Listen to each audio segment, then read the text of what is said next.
Hello good morning welcome छ land dealer Kapil बेस्तोमा तपाईहरुलाई स्वागत छ। आज पनि धेरै समयपछि जग्गा हेर्ने सिलसिलामा हामी फिल्डमा आइपुगिसकेका छौं।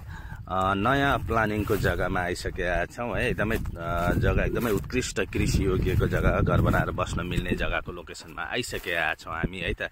तपाईलाई लोकेसनको दृश्यहरु मैले देखाउने छु, छेउछाउको दृश्यहरु के कस्तो छ भनेर है त। तपाईले हेर्न सक्नुहुनेछ यो बाटो चाहिँ तपाईको 25 फुटे बाटो प्लानिङ भइसकेको बाटोमा छ है।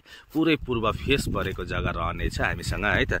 सर्वप्रथम मैले लोकेसन भन्नु गए तपाईलाई, यसको लोकेसन चाहिँ भन्नुहुन्छ भने कपिलवस्तु शिवराज नगरपालिकादेखि महेन्द्र राजमार्ग हाइवे देखि मात्र 7-8 किलोमिटरको डिस्टेन्समा रहेको जग्गा, एकदमै उत्कृष्ट जग्गा विजयनगर गाउँपालिकामा रहेको जग्गा छ।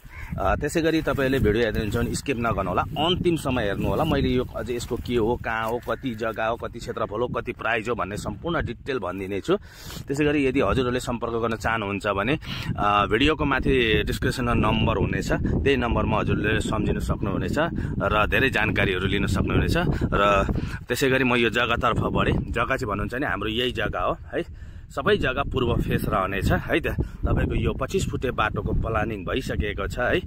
त्यसैले यदि इच्छुक हुनुहुन्छ भने तुरुन्तै सम्झिनु भन्न चाहन्छु। र सर्वप्रथम मैले लोकेसन जग्गाको क्षेत्रफल भन्न गए तपाईलाई के कति छ भन्दा यो जग्गा चाहिँ एकदमै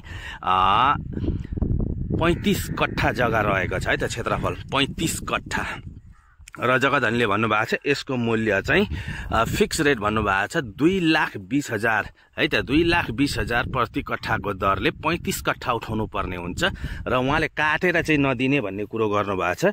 यदि तपाईले प्लानिङको लागि हेर्दै हुनुहुन्छ भने है, खेती गर्नका लागि हेर्दै हुनुहुन्छ भने एकदमै उपयुक्त जग्गा छ। बाटो बक्कैदा अगाडि निकालिसकेका छन् 25 फुटको बाटो। त्यसैले इच्छुक हुनुहुन्छ भने सम्झिनु होला। र फेरि पनि मैले यसको मूल्य भन्न गए तपाईहरुलाई है त, 2,20,000 प्रति कट्ठाले 35 कट्ठा जग्गा उठाउनु पर्ने हुन्छ है त। त्यसैगरी यस्तै गरी आगामी दिनमा तपाईहरुलाई सस्तो घर जग्गा घडेरीहरू लिएर आउने नै छौं। त्यतिन्जेलसम्मको लागि बिदा चाहन्छु। ल्यान्ड डिलर केपीएलबाट हस्त, धन्यवाद।